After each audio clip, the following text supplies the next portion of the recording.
nós temos aqui com muita alegria hoje a força viva da Orquestra Metropolitana de Lisboa, que está a comemorar 10 anos. Miguel Graça Moura.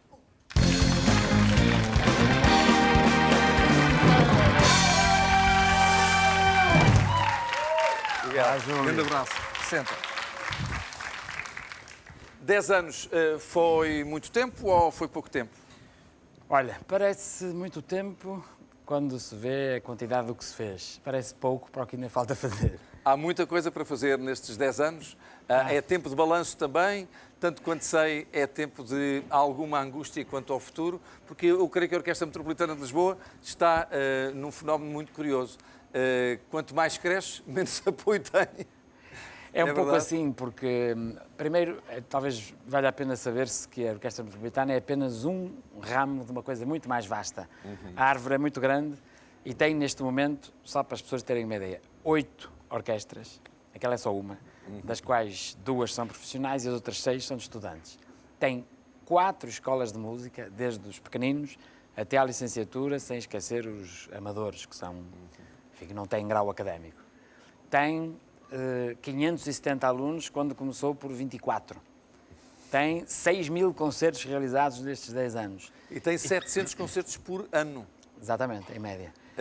Mais nenhuma instituição em Portugal realiza 700 concertos? Eu creio que nem em Portugal nem no mundo. A instituição mais parecida que eu conheço é a Faculdade de Música de Bloomington, nos Estados Unidos, que é uma verdadeira fábrica de músicos lá, mas tem meios completamente diferentes. São 4 edifícios no campus universitário, que são 48, são 5 orquestras permanentes e eles fazem 500. Aqui a originalidade é o modelo de gestão, que julgo que se pode considerar realmente revolucionário. Porque nós não fizemos isto para dizer que fazemos mais que os outros, fizemos isto, vê lá tu, para procurar qualidade. Como é que se procura qualidade? É combatendo um vírus que está sempre subjacente ao trabalho em orquestra, que é uma certa tendência, ou pelo menos tentação, da dissolução da responsabilidade no seio do grupo. E, portanto, a maneira de combater isso é expor cada músico na situação de solista. Ali tem que mostrar sozinho o que vale. Imagina o que seria ter uma equipa de futebol, agora que se fala tanto de futebol, em que cada jogador também é suposto produzir-se diariamente como atleta. Portanto, em cada dia ele tem que mostrar o estado em que está. Logo, isso vai-lhe ser útil para jogar futebol. É a mesma coisa. Portanto, na realidade, eu já não tenho apenas uma orquestra com os seus 40 músicos, esta nem sequer é uma sinfónica, é metade do tamanho de uma sinfónica.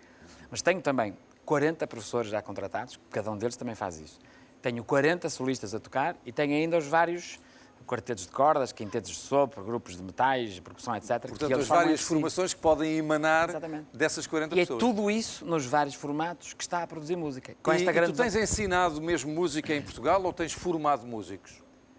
Nós fazemos as duas coisas, porque justamente uma das 4 escolas, que é a Academia Metropolitana de Amadores de Música, é para formar cidadãos que queiram aprofundar aquela área ao seu ritmo, até onde quiserem ir, com o repertório que mais gostam. No fundo é para formar público, obviamente.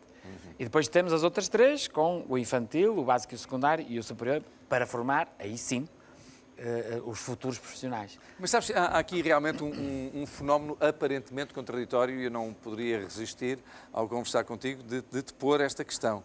É que dá a sensação de que se há uma orquestra, uma instituição, portanto tem estas várias formações, isto é uma associação que realiza cultural sem fins exatamente 700 concertos por ano, só se realizam concertos com público, os concertos não têm a razão de existir se não tiverem. Por outro lado, fala-se da invulgar, lamentável formação musical dos portugueses. Então, são sempre os mesmos que vos acompanham? Vocês estão a fazer crescer o público? Somos uma minoria, aqueles que acompanham são uma minoria relativamente ao todo? Vale a pena refletir sobre isso, porque o país está nesse aspecto numa grande reforma. Está num processo de grande mudança.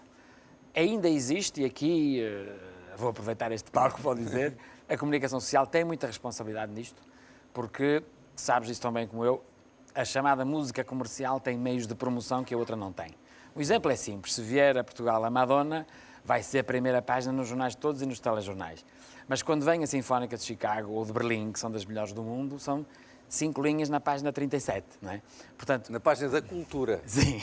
Da cultura. Que já pouca gente lê. Portanto, estamos a combater com armas desiguais.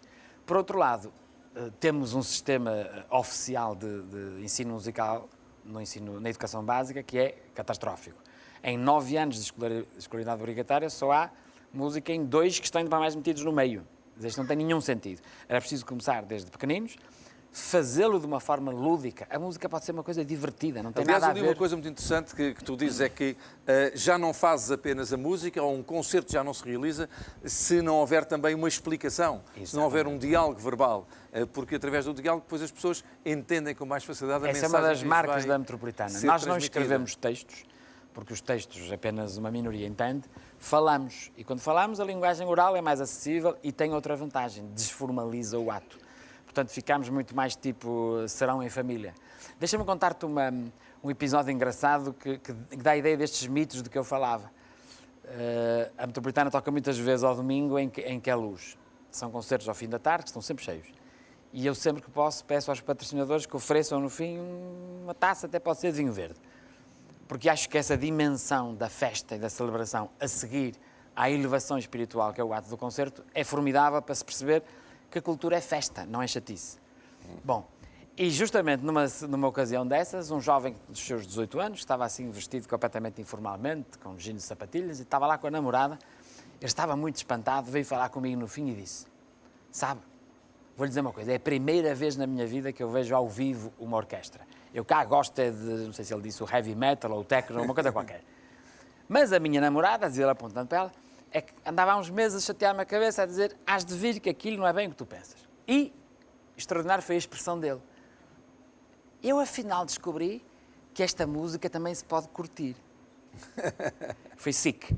Repara o que isto quer dizer como mito de que existe uma música que não é para nós, que é uma coisa inacessível, que é para os intelectuais, que deve ser uma enorme chatice, e afinal aquela que se pode curtir. O que julgo que está em causa aqui é perceber-se esta coisa que é fundamental e que muito pouca gente tem percebido. Formar músicos é uma coisa destinada a uma minoria que tem talento e vontade. Isto é muito importante, porque às vezes há talento e não há vontade, outras vezes há vontade e não há talento. Tem que haver as duas coisas. Mas ensinar música é um direito de qualquer cidadão. É o contacto com uma linguagem à qual todos nós, até um determinado grau, somos perfeitamente permeáveis. E isso é uma ferramenta, está mais que provado e mais que estudado por esse mundo fora. É uma ferramenta útil para qualquer que venha a ser a profissão das pessoas. A música desenvolve a atenção, a concentração, a memória, a coordenação neuromuscular e até coisas mais de ordem social. Por exemplo, quando se faz música, faz-se em grupo. E a primeira coisa que se tem que saber para fazer música em grupo é saber ouvir. Vê lá que extraordinária escola para a democracia. É uma coisa que os portugueses têm pouco, toda a gente sabe, esta qualidade de saber ouvir. E não é por acaso que nos países da Europa Central e do Norte são justamente os que têm essa tradição, desde pequeninas as criancinhas participam nessas escolas, que depois são povos mais disciplinados, mais produtivos, mais capazes de trabalhar em equipa. Isto está tudo relacionado. O que nos falta é essa parte. E civicamente mais evoluídos. Isto já não tem nada a ver com a velha ideia de que as meninas das boas famílias devem tocar piano e falar francês. É exatamente o contrário. Isto é uma ferramenta da educação básica, tal como saber ler e escrever ou fazer contas, não é? É essa ideia que tem sido difícil passar, porque para nós ainda é um bocadinho a concepção poderes diletante. têm entendido essa tua ideia, esse teu sonho, que apesar de tudo, é um sonho que se tem concretizado, tem 10 anos. Portanto, é um sonho realidade. Não tanto quanto eu gostaria, tenho que dizer com franqueza, porque as notas de música também se pagam com notas de banco. Óbvio. E se se perceber que a cultura e a educação são direitos, percebe-se imediatamente uma coisa elementar. O que nós fazemos é serviço público. Estamos aqui num tema quente, não é verdade? E este serviço público, obviamente, tem que ser suportado pelos poderes públicos.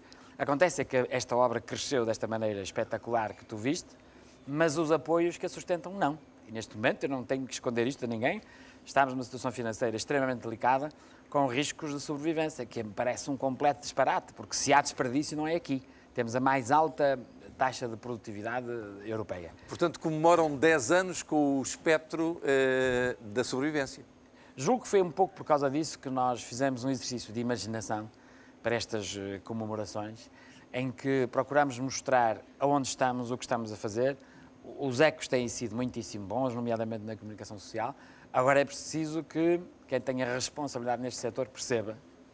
Eu sei que em épocas de crise é preciso escolher, mas se calhar governar é isso mesmo, é optar. E em épocas de restrição é que é preciso investir em quem reproduz. Bom, eu agora vou-te pedir para apresentares os convidados que tu próprio trouxeste. Evidentemente que não é a formação da Orquestra Metropolitana, mas ainda bem, é bem o exemplo de que uma parte da orquestra pode sempre fazer um pequenino concerto. Por acaso é uma experiência muito gratificante, porque estão ali justamente dois exemplos do que é a nossa obra. Porque que é o Marco Pereira, é aluno, aliás, brilhante, da classe de violoncelo da nossa Academia Superior. A outra, que é a Janete, já está com um pé dentro. A Janete acaba neste ano a sua licenciatura em flauta e já é membro, digamos, interino da Orquestra Metropolitana. Portanto, é uma garantia da excelência da nossa ação educativa e, deixa-me dizer isto, que é talvez o que nos orgulhamos mais, não há um único licenciado da Metropolitana que não esteja colocado no mercado. E não há uma única orquestra portuguesa que não tenha músicos licenciados por nós. Julgo que isto fala por si. Qual é a peça que vamos ouvir? É isso que temos que lhes perguntar a eles. Sim.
Miguel, um grande abraço para ti, parabéns à Orquestra Metropolitana e a esta instituição, mais do que tudo. Muito obrigado. Felicidades e muito obrigado.